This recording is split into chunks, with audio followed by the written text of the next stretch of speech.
हाय friends, BM info guide में आपका हार्दिक स्वागत है।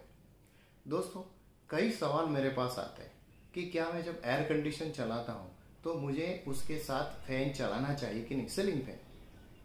तो दोस्तों, सीलिंग फैन आप एयर कंडीशन के साथ चला सकते हो, लेकिन सही तरीके से टेक्निकली आप यूज अच्छी तरह से करोगे तो आपको फायदा ही फायदा है। लेकिन दोस्तों, आप समझे बिना एयर कंडीशन के साथ फैन करोगे तो जितने फायदे हैं वो सारे नुकसान में बदल सकते हैं। आज मैं आपको डिटेल में समझाऊंगा कि एयर कंडीशन के साथ आप फैन चलाओगे तो कैसे चलाना है और उससे कैसे बिजली की बचत होती है, प्लस साथ साथ में दूसरे कौन कौन से एडवांटेज होते हैं और डिसएडवांटेज भी है, लेकिन उसके सामने एडवांटेजेस ज्यादा है।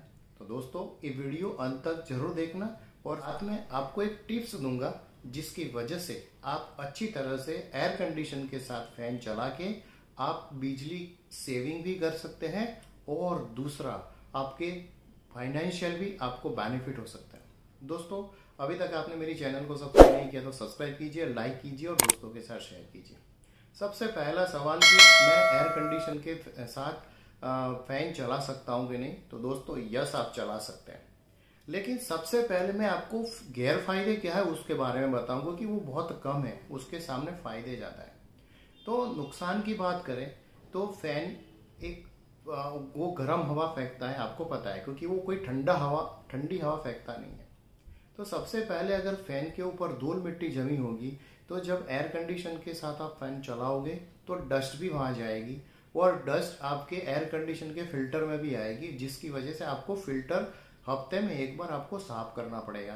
That only the disadvantage of fan आप चलाते हो उस वक्त में।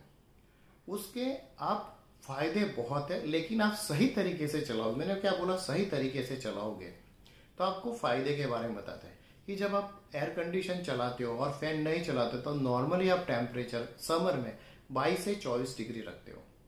और उसके अलावा अगर आप फैन चलाओगे धीरे स्पीड पे, 1 या 2 की स्पीड पे आप चलाओगे तो आपको रूम टेम्परेचर, जो एयर कंडीशन का सेटिंग टेम्परेचर है, वो 22-24 नहीं, आपको 26-27 रखोगे तो भी आपको पूरे रूम में ठंडी हवा आएगी।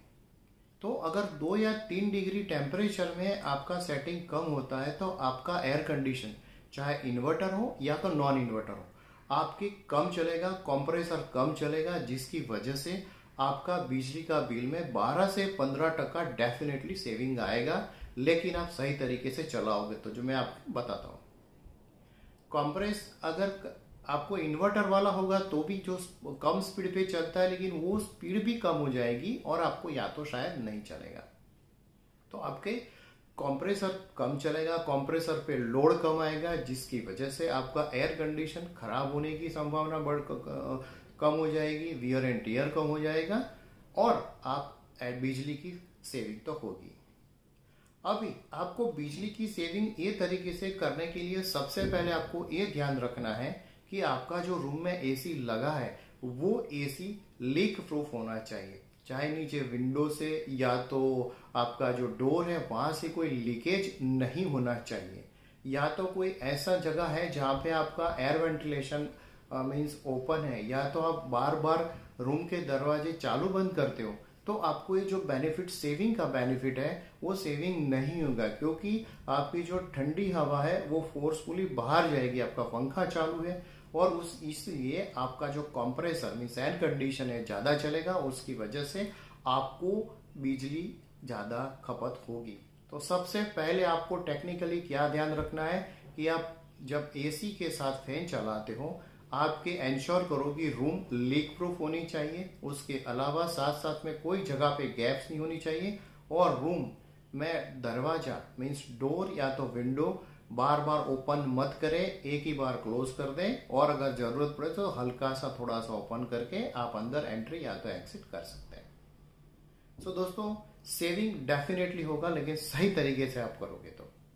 दूसरा बेनिफिट कि एयर कंडीशन कई जगह पे हमें फ्लैट में प्रॉपर लोकेशन नहीं मिलता है। कई बार हमें कुछ ऐसी जगह पे लगाना पड़ता है जिसकी वजह से रूम में प्रॉपर आपको एयर सर्कुलेशन, ठंडा हवा नहीं जाता है। वो केस में आप एयर कंडीशन के साथ फैन चलाओगे तो डेफिनेटली पूरे एरिया में आपको ठंडक रहेगी और उसकी वजह से आपका जो कंप्रेसर है वो कंप्रेसर या तो मीन्स एयर कंडीशन कम चलेगा और आपका बिजली का सेविंग होगा। लेकिन सेम कंडीशन टेक्निकली यही है कि आपके रूम के अंदर आपको सबसे पहले लीकेजेस नहीं होना चाहिए। अनवांटेड एरिया ऐसा है तो वहां पे आप कर्टेन्स लगा के मीन्स ब्लैकआउट के साथ लगाए, जिसकी वजह से एयर बाहर न जाए और आपका जो जितना एरिया है यूजेबल एरिया जहां पे आपको प्रॉपर ठंडक चाहिए वो एरिया में ही कूलिंग प्लस आपका फैन का सर्कुलेशन होगा। तो दोस्तों ये 3 एडवांटेज तो थे। साथ साथ में आपको मैं टिप्स देना चाहता हूं कि आपको प्रॉपर एयर कंडीशन चलाना है तो आप गर्मी चालू होने के पहले आप एयर कंडीशन का प्रॉपर सर्विस करा दीजिए।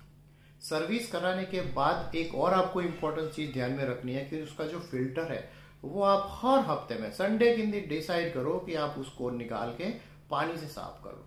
ज्यादा टाइम नहीं लगता, हार्डली 5 या 10 मिनट लगे। दोनों फिल्टर को साफ करके धूप में थोड़ा सुखा के आप लगा दो। आपकी बिजली की खपत, आपकी जो बिजली का कंजम्पशन है वो डेफिनेटली कम हो जाएगा। दूसरा एक मैं टिप्स देना चाहता हूं कि आजकल जो फैन होते हैं वो नई टेक्नोलॉजी वाले हैं।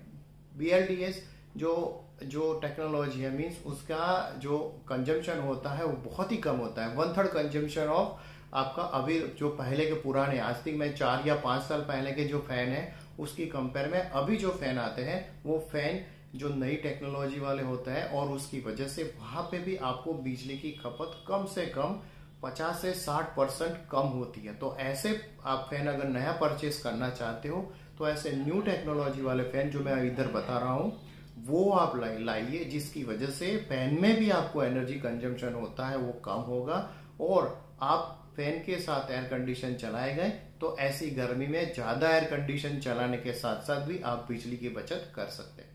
दूसरा एक चीज बताना चाहता हूँ, कई लोगों का ऐसा मानना है, कोई वैज्ञानिक लोग खड़े हो जाते हैं क्योंकि हम जब वीडियोस बनाते हो तो उसमें कमेंट्स आते हैं कि ऐसी नहीं होना चाहिए, ऐसे रूम टेम्परेचर बॉडी का ये होता है, फलाना टिकना, बहुत सारे कमेंट्स आते हैं। लेकिन कमेंट्स को नहीं अंदाज करना है और जो सही है उसको आप करोगे, सही तरीके से करोगे तो आप फैन के AC के साथ आप फैन चलाओगे तो डेफिनेटली एनर्जी सेविंग होगा।